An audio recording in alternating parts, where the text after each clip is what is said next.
Hi, hello friends. இந்த வீடியோவில் பார்த்தீங்கன்னா போன வாட்டி வந்து நம்ம சேரில் வச்சு ஃபிக்ஸ் பண்ணி நம்ம வந்து செட் பண்ணோம் இல்லையா. ஸோ அந்த மாதிரி இப்போ இந்த ஒரு ரூமில் வந்து நம்ம செட் பண்ண போகிறோம். ஸோ இந்த சோலார் பேனலை வச்சு நம்ம இப்போ ரூமில் வந்து ஃபேன் சீலிங்கில் இருக்கக்கூடிய bldc ஃபேன் இருக்குது, 12 volt டிசி ஃபேனு. ஸோ அதுவும் பார்த்திங்கன்னா நம்ம இந்த டைமிங் அந்த ஹீட்டிங் சென்சர் போர்டு வச்சுருந்தோம் இல்லையா. ஸோ இந்த சென்சர் போர்டு, ஸோ இதையும் நம்ம சேர்த்து இது கூட கம்பேர் பண்ணி எப்படி ஒர்க் ஆகுதுன்றதை நம்ம வந்து செக் பண்ணி பார்க்கலாம். ஸோ ஒரு எக்ஸ்பெரிமெண்ட் தான். உங்களுக்கு இது வந்து கொஞ்சமாக நிறைய இடத்துல யூஸ் ஆகிறதுக்கு வாய்ப்பு இருக்குது. நான் நிறைய பேர் வந்து இதெல்லாம் செஞ்சு போகணுன்னு ஆசை இருக்கும், ஆனால் செய்கிறதுக்கு டைம் இருக்காது இல்லையா. ஸோ இந்த மாதிரி நம்ம செஞ்சு உங்களுக்கு அது எப்படிலாம் வந்து ஒர்க் ஆகுதுன்றதை தான் உங்களுக்கு காட்டுறேன். ஸோ அதை வந்து ஒரு இடத்துல ஃபிக்ஸ் பண்ணிவிட்டேன். ஸோ வேணுன்னா தனியாக பாக்ஸ் வைக்கிது, அந்த மாதிரி பாக்ஸ் வாங்கி நான் ஃபிக்ஸ் பண்ணிக்கலாம். இது நம்மளுடைய நார்மலாக கீழே வச்சிடலாம். ஸோ இதில் எப்பவுமே நான் ஏற்கனவே காமிச்ச மாதிரி அதில் 4 வயர் கனெக்ட் பண்ணியிருக்கேன். ஸோ இது பாசிட்டிவ் நெகட்டிவ் ஃபஸ்ட்டு இருக்குது, பாசிட்டிவ் அண்ட் நெகட்டிவ் வந்து போர்டுக்கான பாசிட்டிவ் நெகட்டிவ் இது ஃபஸ்ட்டில் இருக்கக்கூடியது ரெண்டுமே. ஸோ அதுக்கான பாசிட்டிவ் நெகட்டிவ் வந்து கரெக்டாக கனெக்ட் பண்ணிக்கோங்க. ஸோ இதில் வந்து அவுட்புட் எடுக்கிறதுக்கு வந்து நீங்கள் டேரெக்டாக மெயின்ஸ்லேருந்து கொடுத்து நீங்கள் அவுட் எடுத்துக்கலாம். ஸோ இந்த மாதிரி சுவிட்ச் மாதிரி ஆக்ட் ஆகும்னு ஆல்ரெடி சொல்லியிருந்தேன் இல்லையா, அந்த சுவிட்ச் மாதிரி தான் அது ஆக்ட் ஆகும். ஸோ அது வந்து பண்ணிக்கலாம். ஸோ நான் இப்போ டேரெக்டாக பேட்டரிலாம் ஒர்க் ஆக போகுதுன்றதுனால நான் அப்படியே 2 வயரும் ஒன்றா மெர்ஜ் பண்ணிக்கிறேன். ஸோ இது நெகட்டிவ், இது பாசிட்டிவ், ஓகேங்களா. இப்போ வந்து பாசிட்டிவ் மட்டும் ஃபஸ்ட்டு பாசிட்டிவ் கனெக்ட் பண்ணிடுறேன். ஸோ பாசிட்டிவ் வந்து இதில் கனெக்ட் பண்ணிட்டேன். ஸோ நெகட்டிவ் கனெக்ட் பண்ணுறோம். ஸோ நெகட்டிவ் பார்த்தீங்கன்னா ஸோ ஃபேனோட நெகட்டிவும் ப்ளஸ் இதுக்கு வந்து நெகட்டிவும் இப்போ நம்ம கொடுக்கணும். ஸோ இது வழியாக தான் வந்து பார்த்திங்கன்னா போர்டுக்கான லைன் போக போகுது. பாசிட்டிவ் மட்டும் பார்த்திங்கன்னா ஆல்ரெடி இது உள்ளே போய்ட்டு ரிட்டன் வந்து மேலே ஃபேனுக்கு போகணும். ஸோ இது இன்னும் ஆன் பண்ணலை, ஓகேங்களா. இதில் இருக்கக்கூடிய ரிலே ஆன் ஆனால் தான் உங்களுக்கு ஆன் ஆகும். ஸோ இதுக்கான பவர் மட்டும் நம்ம இது மூலிமா கொடுக்குறோம். ஓகே, இது ரெண்டுமே கனெக்ட் பண்ணிட்டோம். ஸோ இந்த சோலார் பேனலில் பார்த்தீங்கன்னா சரி, நம்ம இன்னும் அவுட்புட் ஆன் பண்ணல. அவுட்புட் ஆன் பண்ணால் லாஸ்ட் சுவிட்ச் ப்ரெஸ் பண்ணால் வந்து அவுட்புட் ஆன் ஆகிடும்.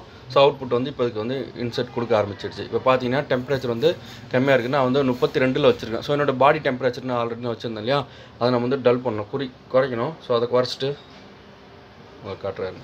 ஓகே, என்னோடய பாடி டெம்பரேச்சர் வந்து நான் வச்சுருந்தேன். இப்போ 28 தான் வந்து இந்த கொஞ்சம் இருட்டாயிடுச்சு, அதனால வந்து 28 இருக்குது. ஸோ நான் வந்து 32 ஆன வரமாக வச்சுருந்தேன். ஸோ அதை வந்து குறைக்கணும், ஓகேவா. அதை வந்து ப்ரெஸ் பண்ணிட்டு ஜஸ்ட் அப்படியே குறைச்சிக்கோங்க.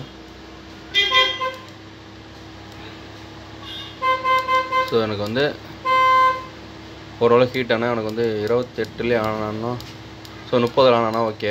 28 இருக்குது, 30 வந்து ஆனானா ஓகே. பகலில் வந்து ஆட்டோமேட்டிக்காக 30 வந்துடும்னு நினைக்கிறேன். ஸோ அந்த ரேஞ்சுக்கு ஆனானா எனக்கு ஓகே தான். ஸோ அந்த மாதிரி வச்சுட்டேன். இப்போ வந்து பார்த்திங்கன்னா ஸோ இந்த டெம்பரேச்சர் நான் ஏற்றுறதுக்கு லைட்டாக கையை வைக்கிறது. பகலில் வந்து இங்கே இந்த மாதிரி சவுத்தில் இப்படி ஓட்டி வச்சிட்டிங்க, சவுத்தோட டெம்பரேச்சர் வச்சு நமக்கு வந்து ஒர்க் ஆக ஆரம்பிச்சிடும். ஸோ நான் வந்து இந்த டெம்பரேச்சர் மட்டும் இன்க்ரீஸ் பண்ணுறதுக்கு என்னோடய கையை மட்டும் இதில் வைக்கிறேன். பார்த்திங்கன்னா இப்போ வந்து ஆன் ஆகிடுச்சு. ஸோ அந்த பக்கத்தில் இருக்கக்கூடிய சின்ன எல்இடி ஆன் ஆகிடும். இப்போ வந்து அவுட்புட் வந்து போக ஆரம்பிச்சிருச்சு. ஃபேனுக்கு வந்து இப்போ பவர் போக ஆரம்பிச்சிருச்சு, பார்த்தீங்கன்னா தெரியும். ஸோ ஃபேன் வந்து ரன்னிங் ஒர்க் ஆக ஆரம்பிச்சிருச்சு, ஓகேவா. அப்படியே தொடர்ச்சியாக வந்து ரன் ஆகிட்டே இருக்கும். ஸோ இது வந்து இதில் நீங்கள் ஆப்ஷன் சேஞ்ச் பண்ணணும்னு சொன்னால் இதில் நைட்டு மட்டும் ஒர்க் ஆகிற மாதிரி நீங்கள் இதில் கண்ட்ரோல் பண்ணி வச்சிடலாம். ஸோ உங்களுக்கு பவர் சூரிய ஒளி இல்லாதப்போ ஆட்டோமேட்டிக்காக வந்து உங்களுக்கு அவுட்புட்டு கொடுத்துரும். லைட்டோ ஃபேனோ எல்லாமே வந்து அது மூலமாக இயங்கிற மாதிரி நம்ம செஞ்சுக்கலாம்.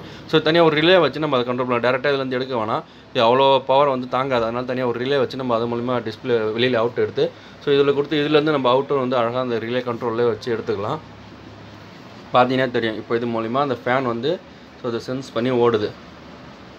நான் அதை விட்டுட்டேன், பாருங்கள் கொஞ்சம் கொஞ்சமாக அப்படியே ஹீட்டு குறைய ஆரம்பிக்குது. குறைய ஆரம்பிச்சுன்னா அப்படியே ஃபேன் நின்றுடும். ஸோ இப்போ வந்து ஓடிட்டுருக்கு 22, 21. ஓகே, இப்போ ஃபேன் ஓடிட்டுருக்கு.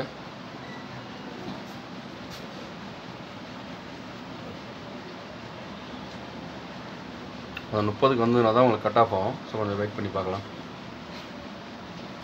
ஸோ இதே மெத்தடை ஃபாலோ பண்ணி பார்த்தீங்கன்னா கிச்சனில் இருக்கக்கூடிய எக்ஸாஸ்ட் ஃபேன் இருக்கு இல்லையா, அதை வந்து கண்ட்ரோல் பண்ணலாம். நம்ம கிச்சனில் அழகாக வந்து அடுப்பு கொளுத்துறப்ப ஹீட் வரும். ஸோ அந்த ஹீட் ஆனோன்னா ஆட்டோமேட்டிக்காக எக்ஸாஸ்ட் ஆன் ஆகும். ஸோ ஹீட் வந்து குறைஞ்சதுன்னா ஆட்டோமேட்டிக்காக வந்து எக்ஸாஸ்ட் ஆஃப் ஆகிடும்.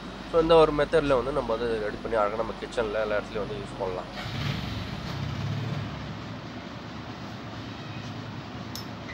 ஓகே, இப்போ 30 வந்துடுச்சு.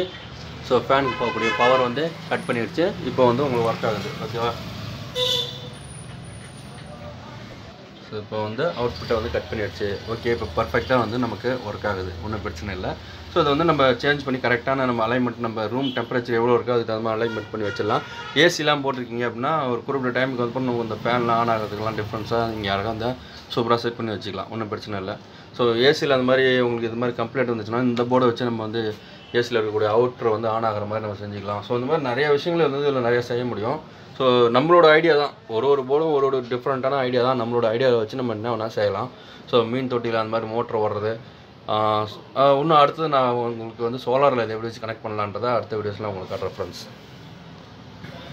ஸோ சப்ஸ்கிரைப் பண்ணுங்கள், லைக் அண்ட் ஷேர் கமெண்ட் பண்ணுறேங்க. ஸோ இந்த வீடியோ பிடிச்சுன்னா மற்றவங்களுக்கும் வந்து ஷேர் பண்ணுங்கள். ஸோ நம்ம சேனல் வந்து அடுத்தடுத்து க்ரோ ஆகிறது உங்களோட மூட்ஸ் வந்து ரொம்ப முக்கியம். ஸோ மற்றவங்களுக்கு கண்டிப்பாக ஒரு ஷேர் பண்ணிட்டு கண்டிப்பாக ஒரு லைக், சப்ஸ்கிரைப் பண்ணாமல் பார்க்குறீங்க கண்டிப்பாக சப்ஸ்கிரைப் பண்ணிவிட்டு பாருங்கள். ஸோ அடுத்தடுத்த வீடியோஸில் பார்க்கலாம். பாய் ஃப்ரெண்ட்.